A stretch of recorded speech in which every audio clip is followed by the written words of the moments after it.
The scene outside Trump Towers as many in the U.S. and here in Canada band together against racism.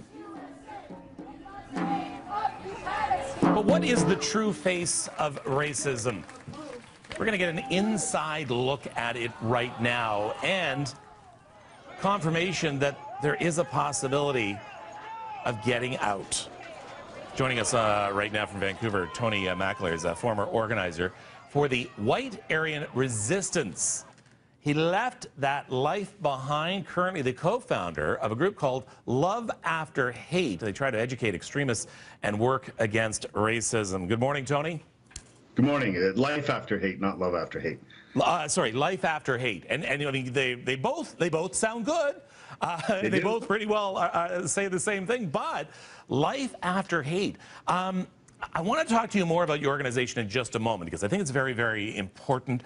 But I want to talk to you about your reaction to what you saw. A lot of people were shocked that this still exists anywhere in North America right now. Were you shocked by what you saw in Charlottesville?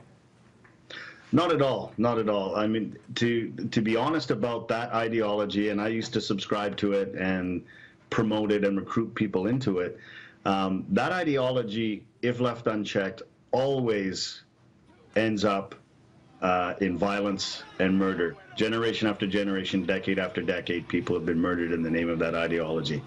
But I'm not surprised that that the violence happened, because these groups thrive on the violence and media attention. They love confrontation. You could see they were geared up for confrontation. They knew it was going to happen.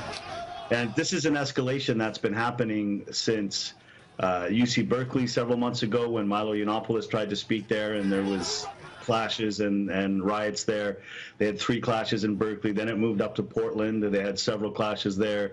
Now it's moved to Charlottesville. This isn't about Charlottesville, and this isn't about that statue.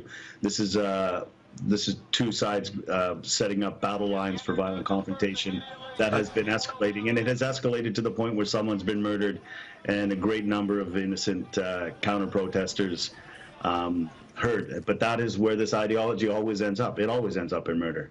So much to talk to you about, Tony. I need a couple of things that come to my mind right away. Not in Canada, right?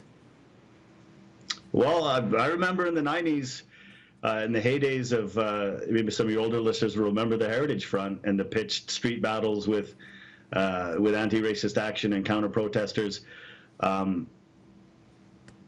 It can happen in Canada, and these groups do exist in Canada, and the ideology is pretty much the same. The Canadian narrative will be a little bit different from the American narrative, but it's always the same. It's blaming others for loss of economic opportunity. It's blaming a group like the Jews for being responsible for immigrant crime and opening up the doors of immigration, and that there's a sort of Jewish hive mind that's out to destroy the white race. Those things are all common elements, and it's not just North America, it's all over Europe as well. Okay, I'm getting the wrap, but there's something so important here, and something that each of our viewers need to know about. You use the word recruitment. I mean, our own kids could be being exposed. We can tell them this is wrong and horrible. How are these kids, how are these people being recruited? Well, the ideology alone isn't powerful enough to recruit just anybody. There has to be vulnerabilities in place, and ISIS knows this very well.